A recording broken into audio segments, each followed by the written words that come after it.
In this video, we're going to cover internal stress. We'll go over the conceptual, and then we will give a written out example over here. So right now, we have internal stresses in equilibrium. Later in the course, we cover kinematics, but we're covering early topics here, which is internal forces in equilibrium. Internal stress occurs when there's a outside force on a beam, say a load applied to a cantilever beam, and that force causes the internal forces, the stresses, and the strain. And the definition of stress is the magnitude of internal force acting over infinitesimal area, say force divided by area.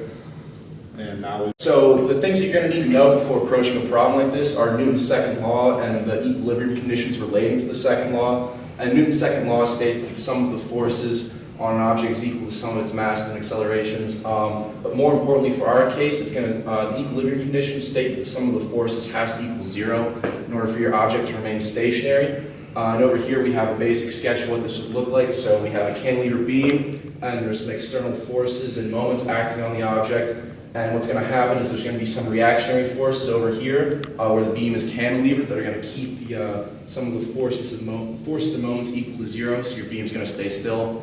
And over here we have some current applications of cantilever beams in everyday life. We have bridges, buildings, and importantly for the aero students, we have wings, which basically behave as a cantilever beam. So this will be a concept example of how to solve for the internal forces in a cantilever beam.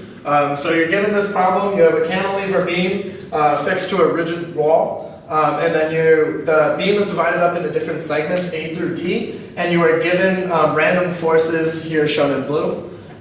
So the problem is given like this, and then the first thing you do is draw a free body diagram, and that is you draw a simplistic version of the body and get all the given forces, and then you would draw the reactionary forces that would happen. In this example, you only have one reactionary force, and that's from the rigid wall. Next, to solve the things, you're going to do 3 steps. So you cut the beam into different segments, and that's to solve at the different points throughout the beam, A through D. And then 2, you use Newton's second law to solve for the forces, and that was explained by Jack in the last section. And then 3, use the relation of stress is equal to force over area to make the stress diagram, which will be explained later. And then this is a quick example of how you apply this. So for example, to solve for the stresses at A, you sum all the forces of x equal to 0 because the object is stationary, and then you would add them all together and then solve for your unknown variable, and in this case, the force of A is equal to P. We'll try an example with actual figures. The first part will consist of calculating the elongation of this beam, and then we proceed to find the stresses and calculate a stress diagram. So we have a beam here, consists of a main part, 24 inches long, and with an area of 0.9 inches squared. And then we have a second part, which is like 16 inches long and 0.3 inches squared. We have forces inside at point B, 75 kips to the right, at point C, 45 kips to the left, and at point D, 30 kips to the right. So the first step is to calculate the internal forces. This is done we start from the right side. Here we have 30 kips to the right, so taking right as positive, we end up having F3 of 30 times 10 to the 3 pounds. Then we proceed to a second part, taking into account the 45 kips.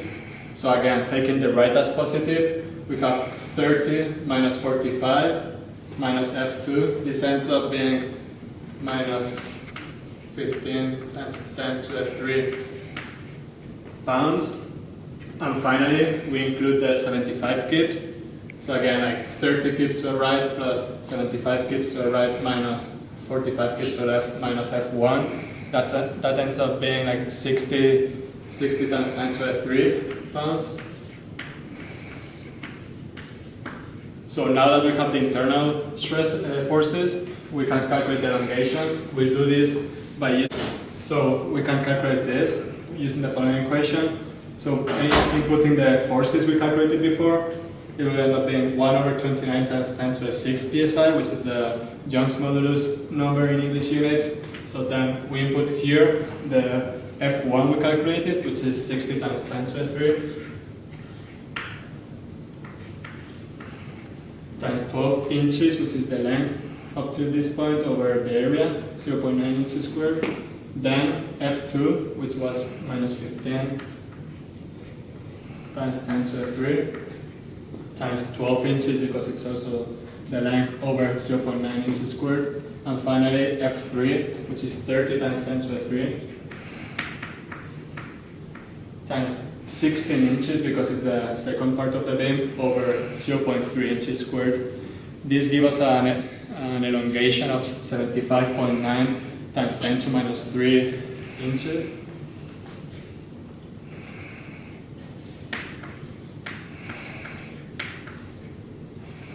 And that's basically how we calculate the elongation of a beam with. Okay, so for the results from last part, we're ready to calculate the stress and draw a stress plot. So here, we know the area for the first part of the beam and second part of the beam the same, equals to 0.9 inches squared. And for the third part of the beam, it's 0.3 inches squared. And we already know the length of the beam from the question. So then we can calculate the stress. For the first part, it's equal to the stress of the first part over the area of the first part, which equals to 66.7 times 10 to the third pounds per square inch. And for the second part, stress is equal to the equals to 16.67 minus 16.67 times 10 to the third pounds per inch squared. As for the stress 3, it equals to 100 times 10 to the third pounds inch squared. At those values, we can then plot the stress graph. Since the stress in this beam is constant, so when we draw the graph here, it also shows constant graph.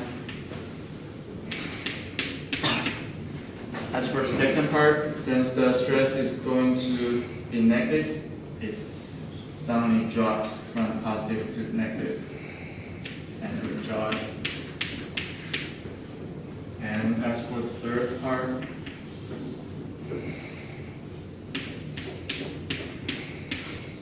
and here we're down. So to sum up what we did, we first started off with an example of a cantilever beam, and we showed that when you apply an external load to that beam, you can solve for the internal stresses and strains. And so we did that by using Newton's second law, which tells us that the sum of all forces is equal to the sum of the mass times the acceleration, as long as equilibrium conditions, and we use those to solve for the stresses and the elongation relations, and that was shown in the example.